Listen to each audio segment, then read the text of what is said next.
Okay students, welcome to the class. In continuation of our chapter number 6, yesterday we were discussing about the elements of staffing and we have discussed our first element, that was recruitment. Today we will discuss about the selection procedure. What is selection? After collecting the resumes and calling for the interview, now we will make the proper selection of the candidate, right person at the right job. सही आदमी सही जगह पे लगाने को क्या कहते हैं? Selection. So in selection we are having some elements. First one is preliminary screening. सबसे पहले हमारे पास बहुत सारे लोग इंटरव्यू के लिए अपना रिज्यूमे लेके आए. हमने उन सब रिज्यूमों को कलेक्ट किया. उनमें से फिर हमने शॉर्टलिस्ट किया, प्रीलिमिनरी स्क्रीनिंग किया कि फॉर एग्जांपल आपके पास कंपनी में 10 जॉब वैकेंसीज हैं और 200 पीपल्स ने आपको अप्रोच किया, आपके पास अपने रिज्यूमे सेंड किए, लेके आए, कैसे भी हुआ.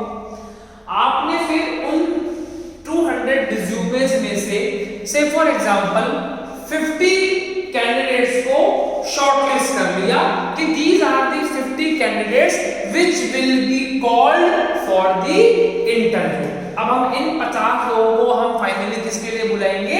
इंटरव्यू के लिए बुलाएंगे. लेकिन वो हमने 50 लोगों की स्क्रीनिंग, प्रीलिमिनरी स्क्रीनिंग जो की थी, वो उसके हमने कुछ बेसिस बनवाए थे, उस कुछ पैरामीटर्स थे. क्या पैरामीटर थे? द फर्स्ट पैरामीटर वाज कि हमें क्वालिफिकेशन क्या चाहिए, स्किल्स क्या चाहिए, एक्सपीरियंस क्या चाहिए. सेकंड नंबर पे हम लोगों ने ये देखा कि वो करंटली कितनी सैलरी ले रहे हैं. C2C, कॉस्ट टू कंपनी, उनका वो पिछली वाली कंपनी में कॉस्ट टू कंपनी क्या है, सैलरी वो हमारी कंपनी के अकॉर्डिंग सूटेबल होगी या नहीं होगी. तो हमने ये पैरामीटर्स देख करके 200 में से 50 पीपल्स को शॉर्टलिस्ट कर लिया. हमने क्या कर लिया? स्क्रीनिंग कर ली कि साहब these 50 peoples will be called for the interview process. Now we have to conduct some selection test. जैसे ही आपने 50 लोगों को शॉर्टलिस्ट किया कि साहब you are to come on the particular date and time at the venue. ये date है, ये टाइम है, ये वेन्यू है, यहाँ आपको आना है फॉर योर इंटरव्यू प्रोसेस. तो वो इंटरव्यू की जो प्रोसेस है उसका फर्स्ट स्टेप क्या है? Selection test. कुछ टेस्ट हैं जो हम उन कैंडिडेट से लेते हैं. पहला है IQ test, means intelligence test, how much intelligent the person is. वो कितना क्विक लर्नर है, या वो कितना स्मार्ट है, या उसके जो बॉडी एक्सप्रेशंस हैं वो कैसे हैं. तो ये क्या है? हमारा IQ टेस्ट है जो हमारे माइंड से रिलेटेड होता है. सेकंड इज एप्टीट्यूड टेस्ट, हमारी नॉलेज, हमारा दिमाग कितने यूनिक तरीके से सोच सकता है, that is our aptitude test, जिसके अंदर हम लॉजिकल थिंकिंग, मैथ्स, रीजनिंग, इन सबसे रिलेटेड क्वेश्चंस पूछते हैं. Third is personality test, the person who is coming to give the interview, how impressively he is dressed up, कितने अच्छे तरीके से उसने ड्रेसेस पहनी है, ड्रेस का सिलेक्शन क्या है. से फॉर एग्जांपल आप कंपनी में इंटरव्यू देने जा रहे हो, आपने सिंपल टी-शर्ट, जीन्स और स्लीपर्स, चप्पल पहन ली, तो this is not the way to dress up. आपको formal shirt, pant, proper black, brown, किसी भी कलर के सलू वाले shoes. So this is your personality test, how you are delivering your personality to the interviewer. आप interviewer को अपनी कैसी पर्सनालिटी शो कर रहे हो, that will be judged. Fourth is trade test. Trade test का मतलब होता है योर स्किल्स. आपके पास जो आपके स्किल्स हैं उनका भी टेस्ट होगा. क्या पता आपको सर्टिफिकेट फ्रॉड मतलब फर्जी लेके आ गए हो, जिसके अंदर सर्टिफिकेट में नेम तो लिखा हुआ है but you don't know the skills, आपको स्किल्स आती ही नहीं है, तो आपका क्या होगा? ट्रेड टेस्ट भी होगा. देखिए बेसिकली जो ट्रेड टेस्ट होता है वो इंजीनियर्स का होता है.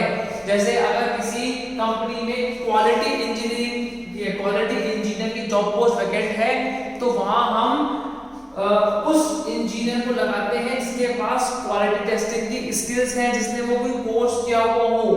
तो this is the trade test and the fifth and last one is interest test कि आपका उस पर्टिकुलर सेक्टर में काम करने का इंटरेस्ट है भी या नहीं, या आप अपने फैमिली के प्रेशर में उस काम को करने के लिए आ गए हैं।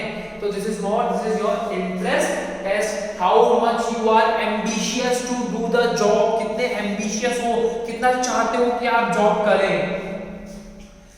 Now after conducting the selection test, now the person will be in the interview. अब क्या होगा, आपका एम्प्लॉयमेंट का इंटरव्यू होगा।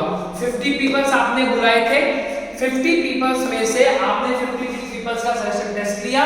इन सब टेस्ट में जितने लोग पास हो गए उन सबको आपने कहां भेज दिया, एम्प्लॉयमेंट के इंटरव्यू में भेज दिया।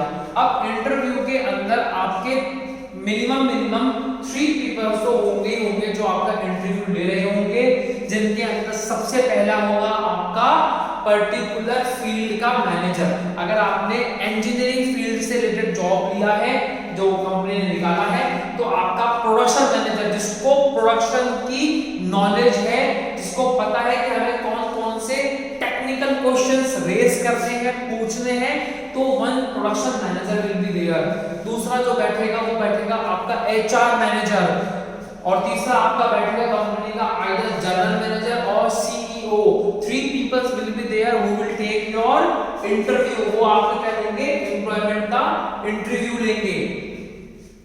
अभी आपसे अभी आप एग्जांपल ले लीजिए कि साहब 35 पीपल जो थे वो सिलेक्शन टेस्ट में पास हुए, जिनका क्या हुआ, इंटरव्यू हुआ 35 लोगों का। उसके बाद अब उन सब लोगों का क्या होगा, चेकिंग रेफरेंसेस एंड बैकग्राउंड। देखिए हम हमारे जो कैरिकुलम विटाए सीवी, रिज्यूमे, कुछ भी कह लीजिए, उसके अंदर हम डाल देते हैं रेफरेंसेस। रेफरेंसेस का मतलब होता है कुछ ऐसे पॉपुलर लोग जिनकी सोसाइटी में एक अच्छी रेपुटेशन होती है, इमेज होती है, और वो आपको जानते हैं, तो आपने उनका name, contact number, designation, company name, वो सब उसके अंदर मेंशन कर दिया, और वो आपने सामने वाले इंटरव्यूअर को हैंडओवर कर दिया।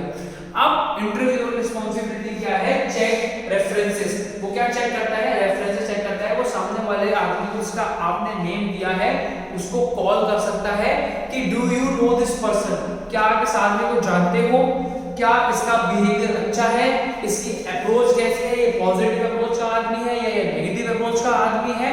तो आपको क्या चेक करना है, रेफरेंसेस।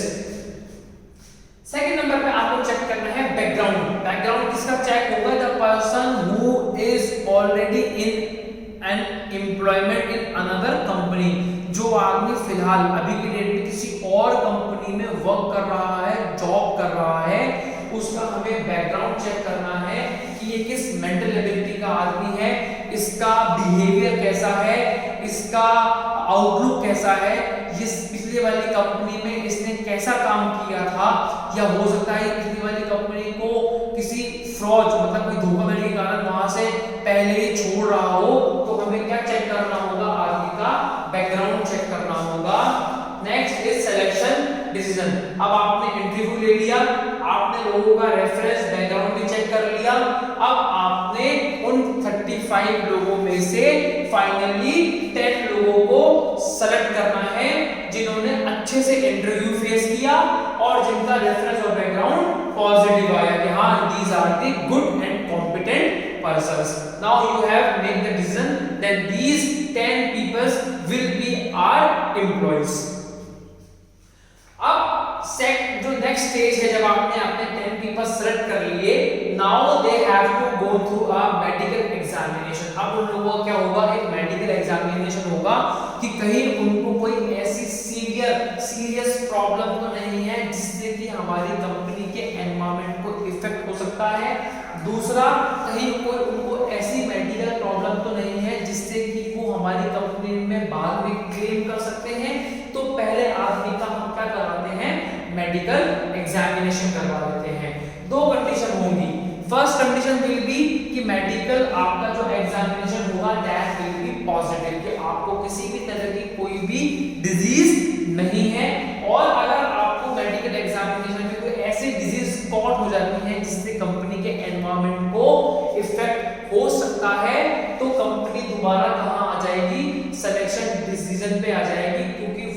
कंपनी आपको कंपनी में एम्प्लॉयमेंट नहीं देगी। और जैसे एक आदमी का अगर मेडिकल एग्जामिनेशन 10 में से खराब हो गया है तो दोबारा हमें कहाँ आना होगा, सिलेक्शन डिसीजन पे, कि अब हम किस आदमी को लें जिससे हमारे 10 के 10 पीपल्स हो जाए।